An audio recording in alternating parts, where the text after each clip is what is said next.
Hey, what's up guys? Welcome back, and today we're going to do One Piece chapter 1069 review. Let's get into it. The title of this chapter, All Things Are Brought into This World with Hope. So let's start off with the cover page, Loan Shark King Dufeld, Charitable Research Lab for Peace, MADS. So it turns out that Dufeld was the one in charge of MADS initially on, and he was the original sponsor of MADS, and so it's interesting to see that he was probably the one funding all their research initially. They broke up, and then looks like Vegapunk probably went to the government, and they kind of all went their separate ways after that process. So that's very interesting to see. We're getting into this MADS backstory. It's pretty sick. Now getting to the chapter, we left off where Lucci used the Six King pistol on Atlas and basically just took her out. And as that's happening, everything is in chaos, and Luffy actually ends up confronting Rob Lucci. So Luffy's like, yo, Pigeon Guy, why are you here? And Lucci's like, yo, this is a government island. And Luffy realizes like, oh yeah, like we're the ones that shouldn't be here. You know what I'm saying?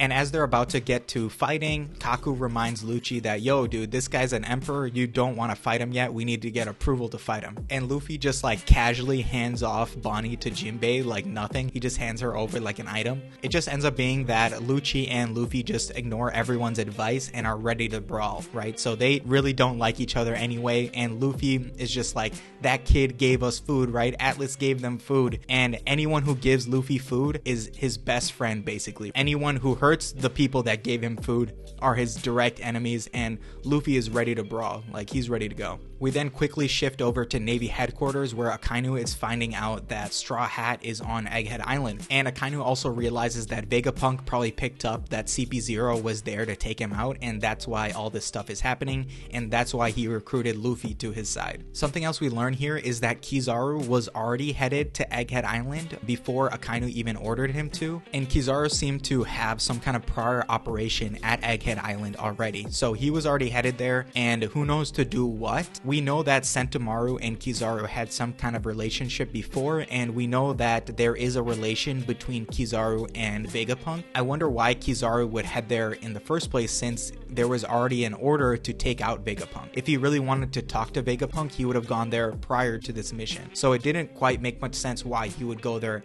after CP0 takes them out. But in this case, he's just gonna show up while they're all fighting. So this is gonna be an interesting battle. Then getting back to Egghead, Luffy and Lucci both go into their awakened Zoan forms, and Vegapunk actually starts analyzing both of them. And Vegapunk is talking about Rob Lucci here, quite a rare specimen, astonishing speed. It's usually the case that Zoan powers absorb and control the user's personality. So Vegapunk is pointing out that Rob Lucci basically has full control of his awakened Devil Fruit because his personality is basically merged with his Zoan personality, and they get along so well that they're basically the same personality at the end. Rob Lucci is a pure killer, just like his leopard form, right? A leopard is a pure killer as well, right? So Rob Lucci and this leopard form are in pure synergy, versus what we see with Luffy. His personality does change to some degree because of his Zoan ability taking over. Vegapunk continues to explain about the warrior in white, and he questions the crew about what they know about the power, and they honestly don't know anything besides the fact that Luffy's fruit is called the Gum Gum fruit. And Vegapunk responds with, even in the oldest books about devil fruits, there is no such thing as the Gum Gum fruit. And he continues on and says, Luffy looks just like a god,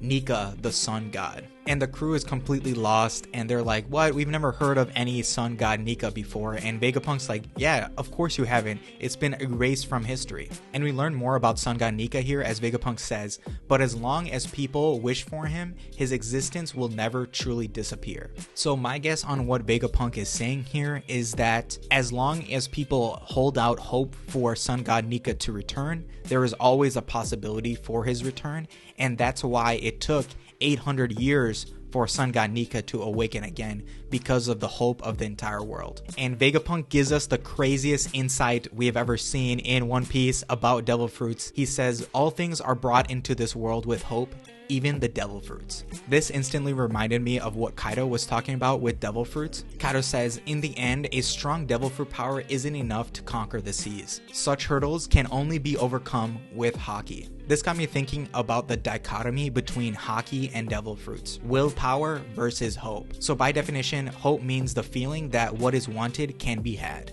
And what will means is the power of control the mind has over its actions. So I think the overall message that Oda is giving us here is that hope isn't enough to conquer the seas. Hope isn't enough to free the world. You have to have the will to free the world. You have to act upon these desires to make your dreams come true. You can't just hope for your dream to come true. You have to act upon it. And I think that's like an awesome lesson that Oda has overall as a story, with this crazy juxtaposition between devil fruits and haki. And at the end of the day, a lot of people give a lot of crap to haki, but with this symbolism, it brings a lot more truth and value to what the difference between haki and devil fruits is. So Vegapunk clarifies more about devil fruits. He says that every devil fruit is a possibility for human evolution that someone desired. So what Vegapunk is saying here is that someone wanted to be like fire, someone wanted to be like a leopard, someone wanted to be like Kaido's dragon, and this basically manifested into a real form. It manifested into these devil fruits, which held this crazy unimaginable power. And he says that that unnatural status is loathed by the sea,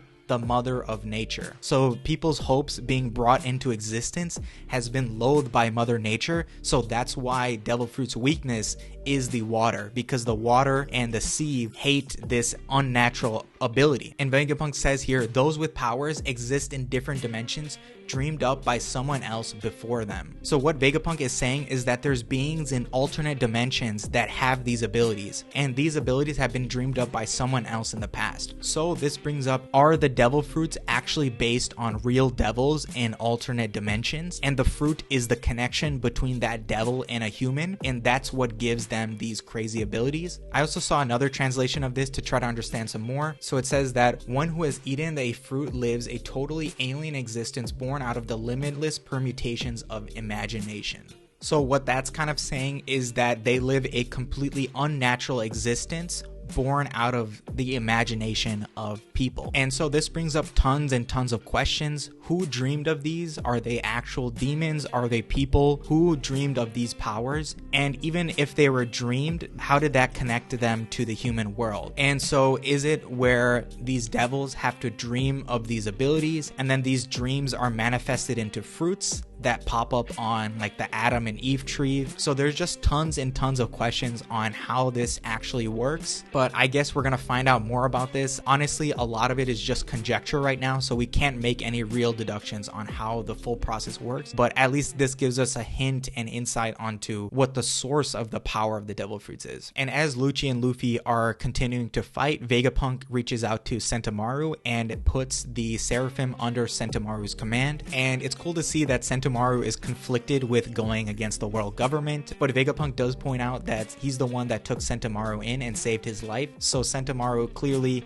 wants to help out Vegapunk here. And after Vegapunk puts Sentomaru in command, CP0 starts to panic as they realize they don't have control over the Seraphim. So we learn about the Pasivisa authority hierarchy here. We see that the 5 elders have the highest status, and the second highest status goes to Vegapunk, and under Vegapunk is Sentomaru, and under that is anyone who obtains a authority chip. And so here CP0 has the authority chip and Sentomaru is one step above them, and Rob Lucci is smart enough to figure out this hierarchy, and he's just like, oh, we can just take out Sentomaru. And boom, that's exactly what he does. He uses the hand pistol and takes Sentomaru out. He cuts right through Sentomaru, and Luffy is just pissed and sad. He's just like, oh no, Axe Boy, right? He just calls him Axe Boy. And a lot of the times in One Piece, we can clearly see where a villain is not seeing something really obvious. In this case, Rob Lucci is always thinking 5 steps ahead, and he just ended up taking the shortcut, taking out Sentomaru, and now on the battlefield, they have complete control over the Seraphim. And it was also pointed out that the Seraphim cannot be controlled over Transponder Snail because someone has to physically be there in person to give them the command. So Rob Lucci has completely flipped the tables now, so all the Seraphim are on CP0's side. So now it's Seraphim plus CP0 versus the Straw Hats, and I think this is a way better battle than obviously the Straw Hats and the Seraphim versus CP0. I think that was a way more one-sided battle, so this battle seems a lot more interesting. And obviously we have other players going to get involved here. We have Kizaru about to pull up, we have Kuma about to pull up, and right nearby we have G14, and G14 Palpatine is definitely going to be included in this arc somehow. So we have 3 more players that could get involved here, and I think this is going to be a very, very interesting battle. Oda has been delivering completely on all of this lore. There's still so many questions to be answered, and they will be answered slowly as we have a ton of breaks coming up. But yeah, that's all I've got for this chapter. Let me know what you guys thought down in the comments below, and I'll talk to you guys later. Peace.